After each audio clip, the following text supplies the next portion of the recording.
International Labour Organization ILO na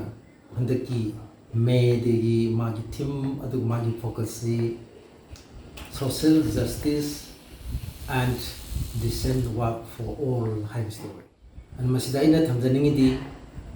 maru ina koi hojik yamna toina koi na ngangna riba economic growth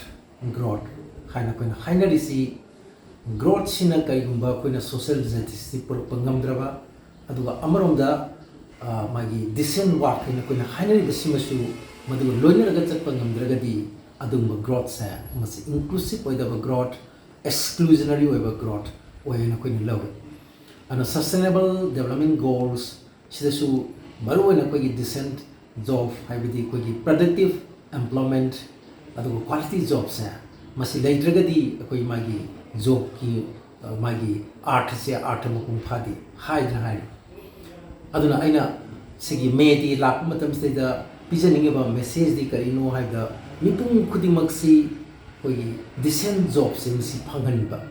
koi job mayam ma phangba yawi ado hairiba adumba work sing dudi madudi koi modern day slavery ga na usi hainariba brand koi bonded labor dum to ba adu magi khusuman ji pi da boy adu sinni momong da sinaba masda khwaidagi hena awaba nangisna koi nupi maruna koi nupi women and the girls in jam koi chi amda awaba nang aduna hoji akoina indicator koi women empowerment ki koi indicator am yengu matamda akoina khusuma lomda laaba adu labor lomda la kanda di yamna ningba kaingan aduna makoi sing si koi refugee sector natra for informalization sida aduga koi informal sector sida ayam belaiba ada hoji ki matam sti koi ure prithvi da karino manipur su ubasi magi casualization ya ang ko phang na chathai adagi sida koi uri si part time adagi si gas oina sinaba ad hoc na sinaba sumai to na koi magi thabak si su employment haibasa masi koi gi privatization gi magi akanba sigi movement hai tare masi web si lak padai de kai urge hai da ban regular job secure job si bok to leslak to gi amal lak pa adon khwai gi chawba koi 2024 da pangtoi ba metis di karma matam da no hai da khwai gi koi chawba challenge job ki crisis sama koi leiba matam amada to e aduna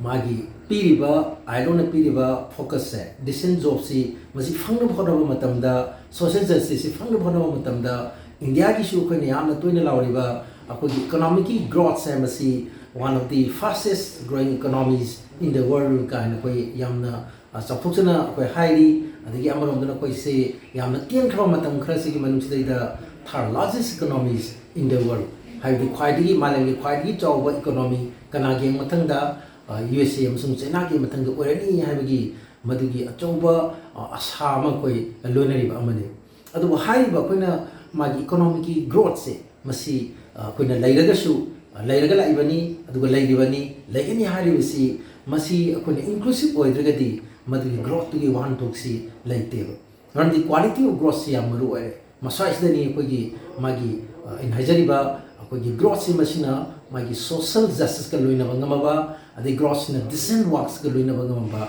the growth na koigi magi quality job se generate to bangamaba adu ergadi growth to madu inclusive oiba growth ni haina koina logani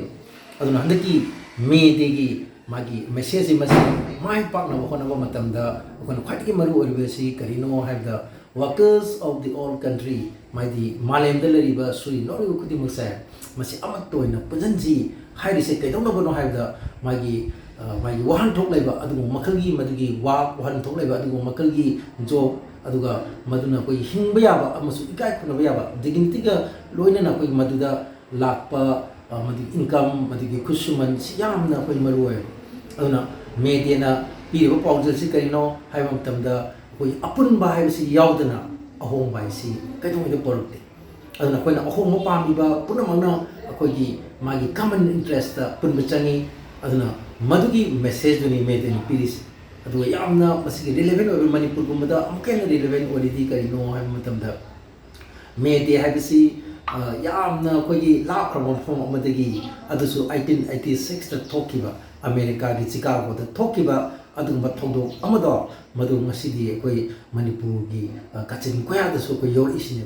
aduna afaba slogan aduga afaba message aduga sungba sidi akogi magi border late loni yobangam adu ngasidi kaidore akoina mafam district amada laiba issue ma koi district ama yobangam dre district amada lawa slogan amada yobangam dre samna haibda akogi miyam sibu magi unite toba ngamba makhalgi aduma message ama amana division dana thallaba adumba ngasagi politics mayam koi ure koi ngasi aduna khadi hena maru obidi akogi mede na piriba paujali kari no haibda ahom ma pami ba khudingmak akogi punjan gadabani aduga punjan ba natna nangi akogi change puronabi atopa lambe leite aduna workers of all countries ptv laiba khudingmak se masi amatoina punjandana nangi interest ki damakta aduga nangi tungnam chaki damakta lebaki future ki damakta nakoi pulo haiba sigi message se ngasi di amuki automatic relevant oi maru nakoi manipur gi